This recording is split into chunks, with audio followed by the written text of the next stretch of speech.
Assalamualaikum warahmatullahi wabarakatuh.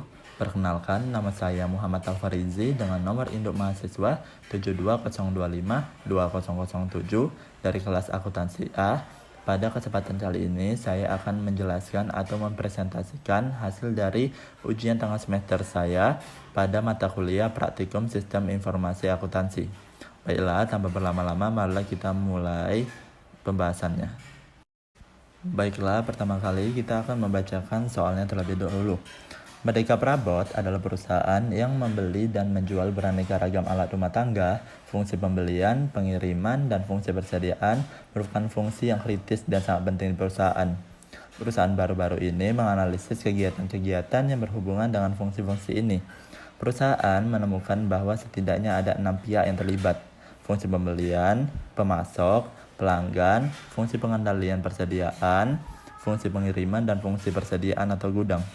3 tokoh utama yang menyimpan data mengenai persediaan, pemasok, dan pesanan pembelian. Di antara kegiatan yang dilakukan adalah penyiapan permintaan, laporan penerimaan, pesanan dan pembelian, laporan umur persediaan, pelaporan status persediaan, laporan evaluasi pemasok, dan catatan pengiriman termasuk penentuan kuantitas barang yang akan dipesan, penentuan kuantitas barang yang akan diterima dan dipindahkan ke penyimpanan. Kegiatan pengiriman barang dagang termasuk pengiriman pesanan pembelian, pemutakhiran catatan persediaan jika ada pengurangan kuantitas yang dipesan. Kemudian, kegiatan fungsi penerimaan yang termasuk penentuan dari pemasok mana yang akan dipesan dan membandingkan pesanan dan penerimaan. Maka di sini tugasnya adalah siapkan bagan alir dokumen yang menggambarkan arus data yang logis berdasarkan aktivitas-aktivitas yang diuraikan di atas.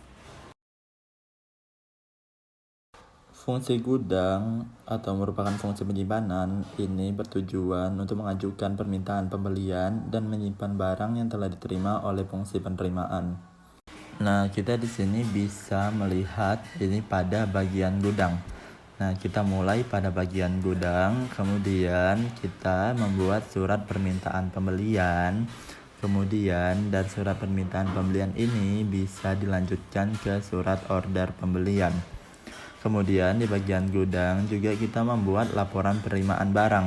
Nah, laporan penerimaan barang ini nanti akan diteruskan menjadi kartu gudang. Nah, kemudian di sini ada fungsi pembelian dan penerimaan.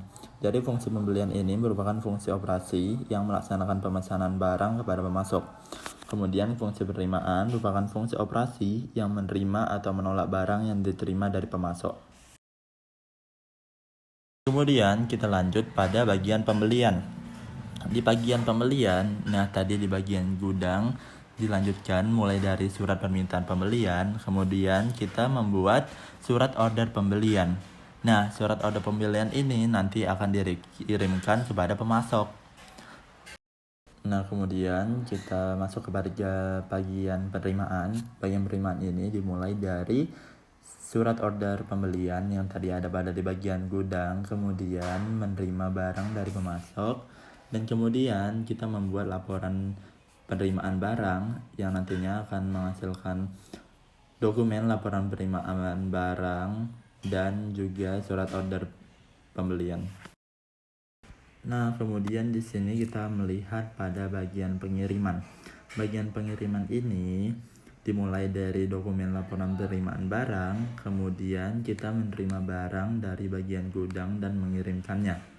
Kemudian membuat laporan pengiriman barang dan kemudian menghasilkan beberapa dokumen, yaitu laporan penerimaan barang yang nantinya akan dikirim ke pemasok sebagai packing slip. Nah, di sini kemudian kita masuk ke bagian pelanggan. Nah, bagian pelanggan ini dimulai dari beberapa dokumen, yang itu faktur, surat order pembelian, dan surat muat. Nah, dari 3 dokumen ini nantinya kita akan membuat kartu piutang. Nah, kemudian kita di sini masuk ke bagian terakhir, yaitu bagian pengendalian persediaan. Di bagian ini kita mulai dari dokumen bukti kas keluar. Kemudian bukti kas keluar ini akan kita masukkan ke dalam kartu persediaan. Nah, kemudian maka selesailah aktivitas dari perusahaan Merdeka Prabot ini. Demikianlah presentasi saya mengenai hasil ujian tengah semester saya pada mata kuliah praktikum sistem informasi akuntansi. Apabila ada kesalahan kata dan kesalahan dalam pengerjaan ujiannya, saya mohon maaf sebesar-besarnya. Dan akhir kata saya ucapkan terima kasih. Wassalamualaikum warahmatullahi wabarakatuh.